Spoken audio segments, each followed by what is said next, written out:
आज के इस कलिकाल में सत्य को स्वीकार करना बड़ा कठिन है, और जितना कठिन सत्य को स्वीकार करना है, उससे ज़्यादा कठिन सत्य को मानना है। क्योंकि हमारी आत्मा पर अनादि से असत्य का इतना बोझ पड़ चुका है कि सत्य स्वीकार नहीं होता। क्योंकि हमारे ऊपर इस प्रकार जानो, जैसे जेठ के माह में सड़क पर बिहार हो रहा हो, वो दिखाई देता है, सामने किसी ने सड़क पर पानी डाल दिया है। जब वहाँ जाते हैं देखते हैं पानी नहीं है, डावर पिघल गया है, वो लपटे उठ गई हैं। आज तक यही हमारी आत्मा के साथ हुआ है कि जहाँ हमने सुख माना, दौड़े सुख नहीं दुख ही मिला। सोचा ये साथ देगा, दौड़े बेसारा बनकर वापस आ गए। अनादि से यही तो होता रहा है। लेकिन मैंने आज तक सत्य को स्वीकार नहीं किया, क्योंकि मैंने श्याल की आवाज़ को ही शेर की आवाज़ समझा है। और कि कभी शेर की आवाज़ आ जाए तो घबरा जाते हैं, ये आवाज़ कहाँ से आ गई। इसलिए मेरी आत्मा पहले तो सत्य मिलता नहीं, और सत्य मिल जाए तो स्वीकार नहीं करते। आजकल सत्य का ढिंढोरा, हर आदमी कहता मैं सत्य हूँ, मैं परमात्मा हूँ, और सब व्यक्ति सत्य को पाना चाहते हैं, परमात्मा को पाना चाहते हैं, जीववाणी को पढ़ना भी चाहते हैं, और संतों को पा भी जाते हैं। भगवान को घिसाते घिसाते पत्थर कम कर दिया, साधु को बुलाते बुलाते पसीना आ गया, जिनवाणी पढ़ते पढ़ते अलमारी भर दिया, मगर आज तक सत्य को स्वीकार नहीं किया। क्या कारण है? आपकी स्थिति हमारी स्थिति आज तोते के समान है कि चिपकार के तोता राम राम राम राम पुकारता है, कहता है मैं राम को चाहता हूँ, राम आओ, और यदि राम आ जाए पिंजरे पर हाथ रख दें तो हाथ पे ठूंग मार देगा, स्वीकार नहीं करेगा।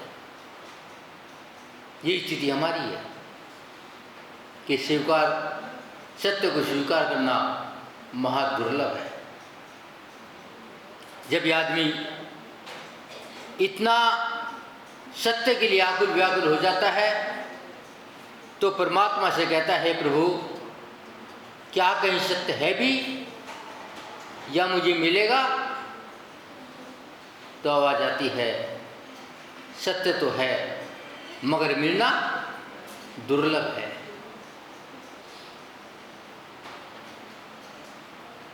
एक बार की घटना,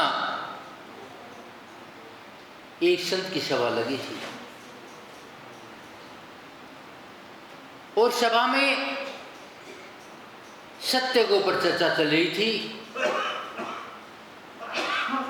मिलावट के ऊपर चर्चा चल रही थी। और आप भी कई बार कहते थे, हम हे प्रभु आजकल ये कोढ़ का रोग, ये सफ़ेद दाग क्यों हो जाते हैं? तो आचार्य ने कहा है कि आजकल होटल के भोजन का प्रचलन बहुत बढ़ गया है, शरीर में शक्ति कम है, और कभी एक मकड़ी की टांग, एक जहरीली चींटी, किसी गड्ढा में गिर गई हो, उबल गई हो, पिस गई हो, रगड़ी गई हो, वो तुम स्वाद में, गरम गरम में, नमकीन मीठे में लिप्त हो जाओगे। और वो जहर में कर्म उदय में आएंगे तो कहेंगे ये कोड़, ये दाग कहाँ से आ गए? क्योंकि सत्य को स्वीकार नहीं किया। और उसके बाद भी हम घर के भोजन के मुकाबले में बाहर का भोजन ज़्यादा श्रेष्ठ मानते हैं। जब ये कर्म उदय में आते हैं तो सोचते हैं ये कर्म उदय में कैसा आ गया। तो बता रहे थे, साधु की सभा चल रही थी, सत्य पर चर्चा थी कि जिस व्यक्ति ने उत्तम वस्तु में कम कीमत की वस्तु मिलाई है या दूध में पानी मिलाया है तो उसे जलोदर रोग होगा। ये नियम है कि उसके खून का पानी बनेगा। उस सभा में एक दूध बेचने वाला बैठा था, जिसका नियम था रोजाना दूध में पानी मिलाता था। मगर आज सुन लिया, जो दूध में पानी मिलाता है जलोदर रोग होगा। और उसने मन ही मन प्रतिज्ञा ले लिया कि मैं आज के बाद में दूध में पानी नहीं मिलाऊंगा। बात समाप्त हो गई। मगर बात तो सत्य की है कि जीव ने कभी सत्य को स्वीकार नहीं किया। और ये जब सत्य देखता है तो घबरा जाता है। तो आचार्य कहते हैं ये तेरा जीवन असत्य में ही निकल जाएगा, क्योंकि तेरे ऊपर असत्य का इतना भार है, इतनी छाया है कि सत्य स्वीकार नहीं होता। अब दूध वाला बगैर जल का दूध, बगैर पानी का दूध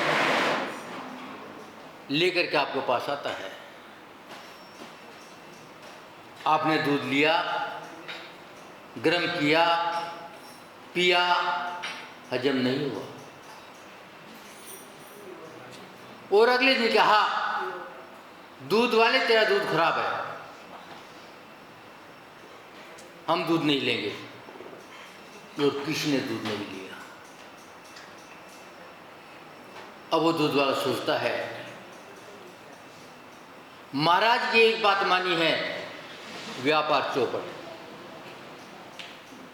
अब क्या किया जाए। दुखी मन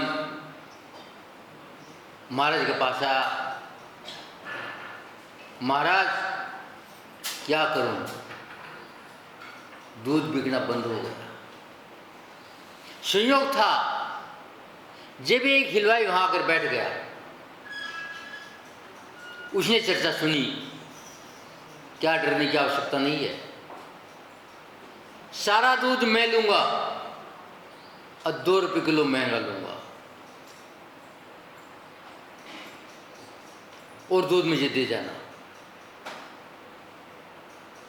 अब दूध वाला सोचता है, घर घर भटकने की आवश्यकता नहीं, महंगा मिलेगा, एक जना दिया।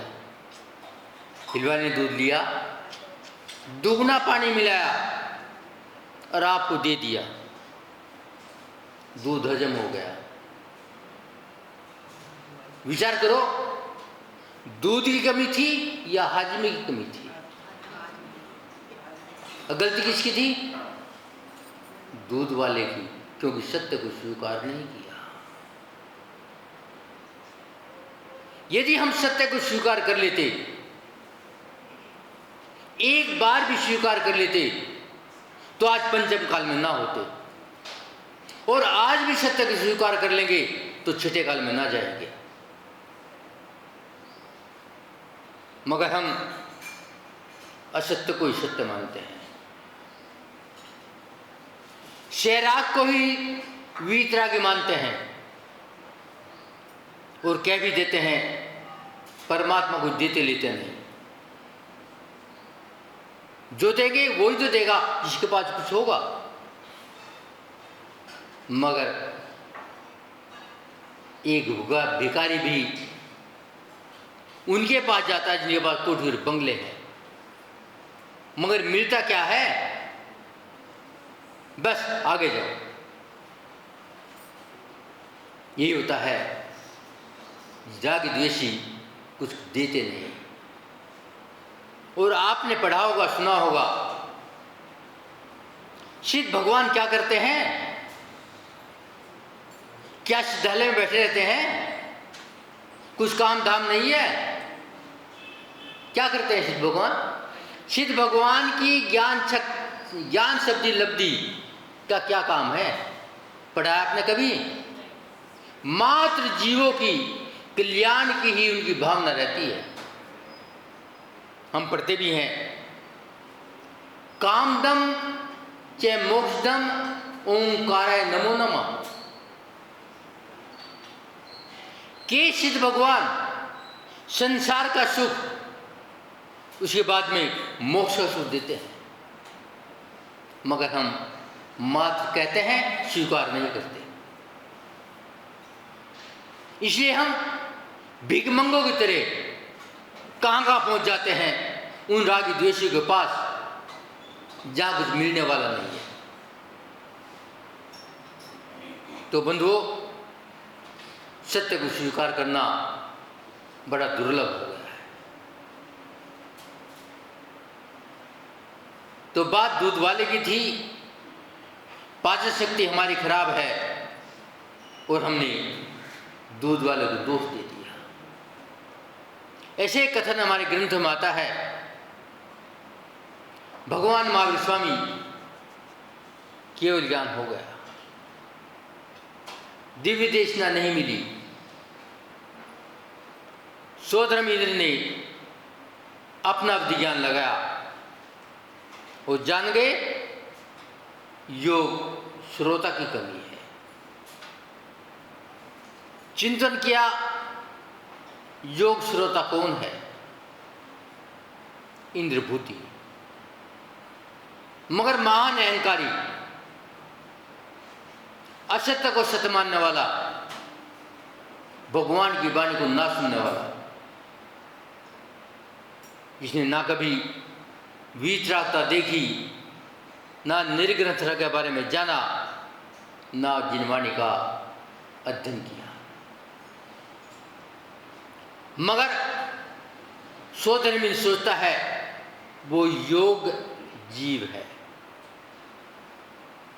और एक बूढ़े ब्राह्मण का रूप बनाया, पहुंच गए इंद्रभूति के दरबार में। लबालब होर भलावा 500 शिष्य। वो विप्र बूढ़ा लठे का सारा लेते लेते पहुंचा और कहा, आप महान ज्ञानी हैं, आप महान विद्वान हैं, आपकी योग्यता, आपके ज्ञान सुन करके मैं आपके दरबार में आया हूं। मेरे गुरु ने कल कुछ पढ़ा था, मैं भूल गया। ये तत्व, ये पदार्थ, ये द्रव क्या होते हैं? मैं आपसे उम्मीद लेकर आया हूं, आप पुनः मुझे बता देंगे। इंद्रभूति घबरा गया। कई बार पढ़ने के बाद भी वो बात याद ना रहती। और इंद्रभूति कहता है, मैंने ये 9 पदार्थ, ये द्रव, ऐसा तत्व कभी पढ़े ही नहीं, ये कहां से आ गया? और विप्र कहता है मेरे गुरु ने पढ़ाए, क्योंकि सत्य को स्वीकार कभी करा नहीं, सत्य कभी जाना नहीं। और जब सत्य को असत्य माना हो, असत्य को सत्य माना हो, तो क्रोध आ जाता है। जब क्रोध आएगा माचार्य घेर लेगी। इंद्रभूति को भी क्रोध आ गया। अब इस विप्र को कैसे मना करूं, मेरे से आता नहीं, बड़ी भारी उम्मीद लेकर आया है और 500 शिष्य बैठे हैं और मैं जानता नहीं। यदि मैं झूठ बोल दिया और विप्र जानता हो तो क्या होगा। क्रोध में कहा, तुझे मालूम नहीं मैं कितना ज्ञानी हूं और मेरे दरबार में एरे गिरा भी नहीं सकता। पहली बात, तुम आए कैसे? वो सुनना ही चाहता हो, चल तेरे गुरु को बताता हूं।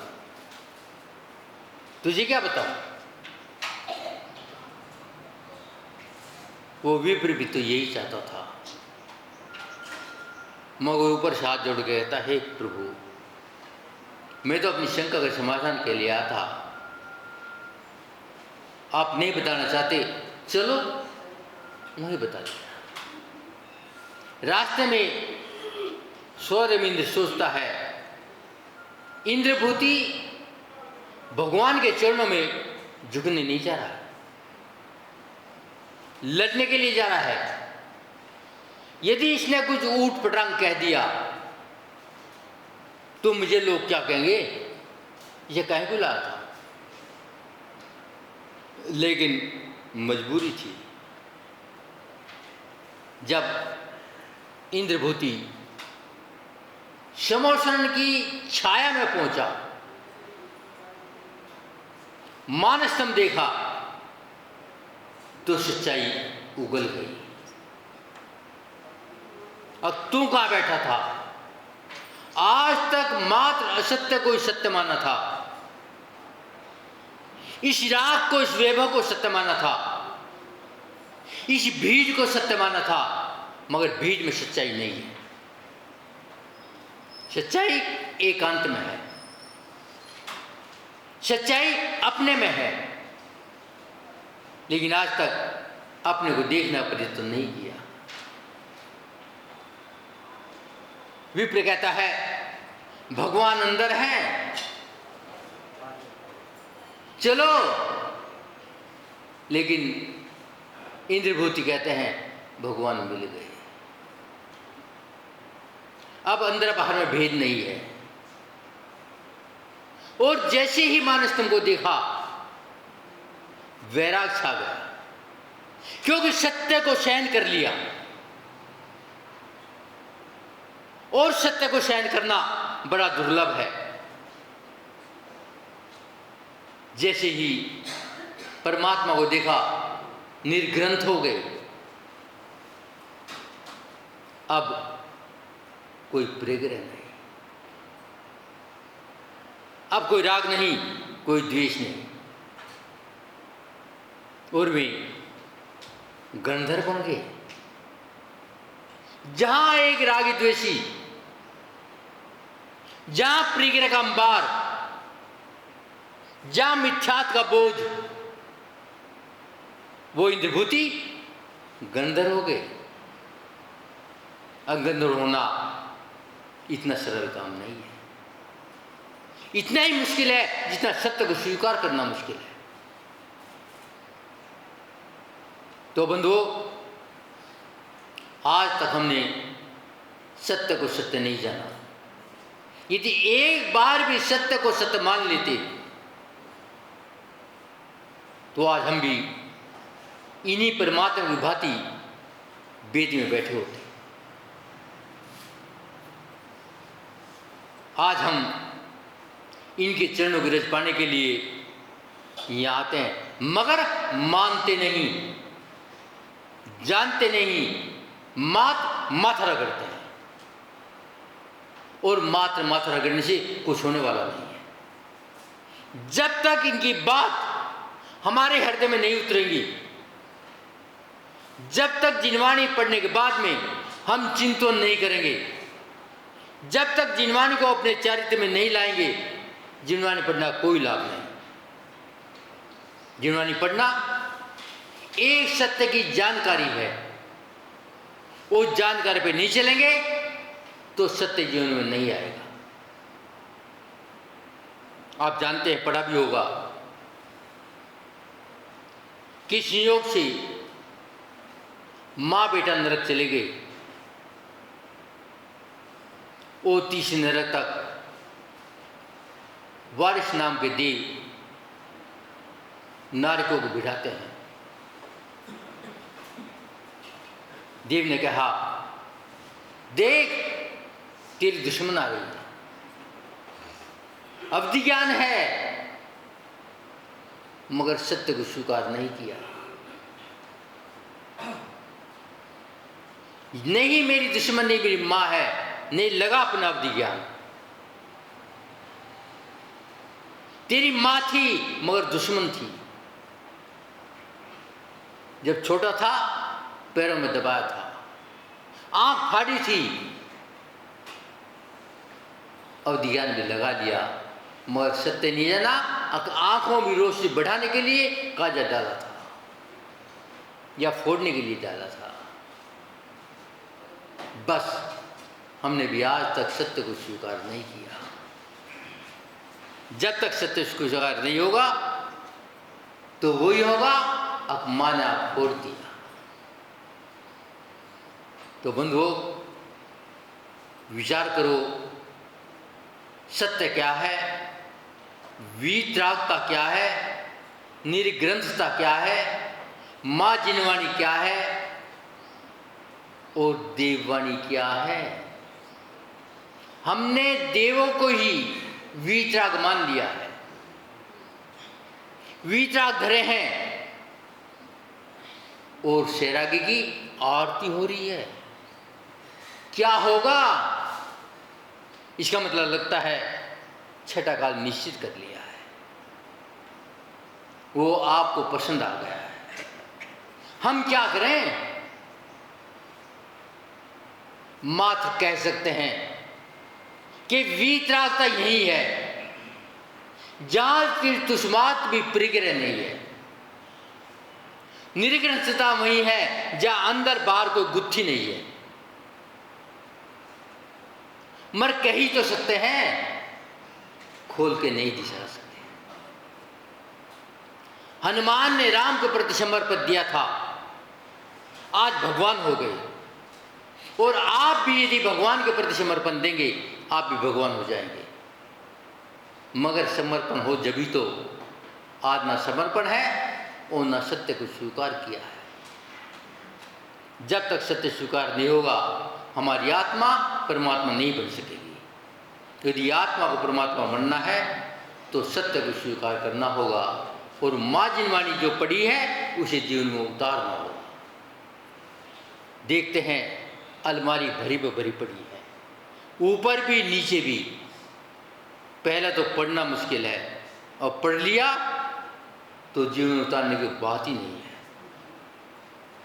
तो बंधुओं, आज यही कहेंगे कि सत्य को सत्य मानो, वीतरागता को वीतरागता मानो, सैरागी को सैरागी मानो, निर्ग्रंथ को निर्ग्रंथ मानो, और जहां कुछ वहां कुछ मानो। लेकिन मैंने कुछ को निर्ग्रंथ मान लिया है, रागी को वीतरागी मान लिया है और पुस्तकों को जिनवाणी मान लिया है। ये भूल हम अनादि से भटका रही है और जब तक हम सत्य को स्वीकार नहीं करेंगे, हम वीतराग नहीं बनेंगे। और जब तक वीतराग नहीं बनेंगे, जब तक परमात्मा नहीं बनेंगे। मैं इतना कहने के बाद अपनी वाणी को विराम देता हूँ। ओम शांति।